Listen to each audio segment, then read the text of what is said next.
On me pose souvent la question de savoir comment appliquer la permathérapie, ou du moins les principes de la permathérapie au quotidien. Alors, petit exemple pratique. Si on fait une activité physique, que ce soit une activité sportive, intensive, ou même de la marche, tout simplement, on va utiliser deux niveaux de vitalité.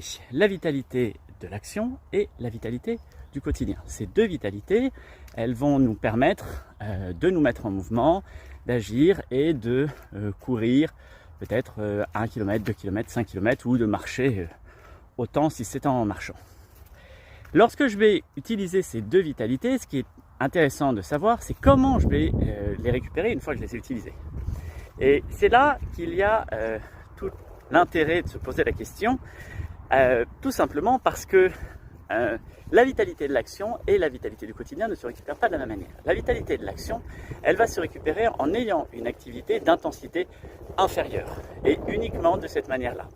C'est-à-dire que si j'ai couru à une vitesse de 5 minutes 30 au kilomètre par exemple, eh bien je vais devoir marcher vite ou courir à une vitesse beaucoup moins importante pour pouvoir récupérer de cette vitalité.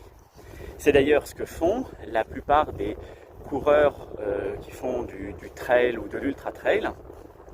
Ils vont faire des courses qui peuvent faire 40, 50, 60, voire 300 km comme la Diagonale des Fous qui vient d'avoir lieu, là, qui vient de se terminer à La Réunion. Dans la course, ils ne courent pas tout le temps. Il va y avoir des moments où ils vont marcher pour récupérer. Et en fait, ces moments de marche sont des moyens de récupérer de cette vitalité de l'action. Mais j'ai dit qu'on utilisait aussi la vitalité du quotidien. La vitalité du quotidien, elle se récupère en se reposant, en dormant ou en faisant la sieste. Et c'est un excellent repère. C'est-à-dire que si on vient de faire une sortie d'activité physique ou sportive, on vient d'aller courir, on vient d'aller marcher, et qu'en rentrant, on a besoin de dormir, on a besoin de faire une sieste, même une petite, c'est probablement qu'on est allé trop loin et qu'on a tiré sur les réserves de ce qui devrait nous être utile normalement pour le reste de la journée. Et c'est important de bien savoir ça, puisque si on fait cette fameuse sieste ou si on dort après cette activité, eh bien le problème c'est que l'on ne va pas récupérer la vitalité du quotidien. Et lorsqu'on va la vitalité d'action, on va récupérer que la vitalité du quotidien.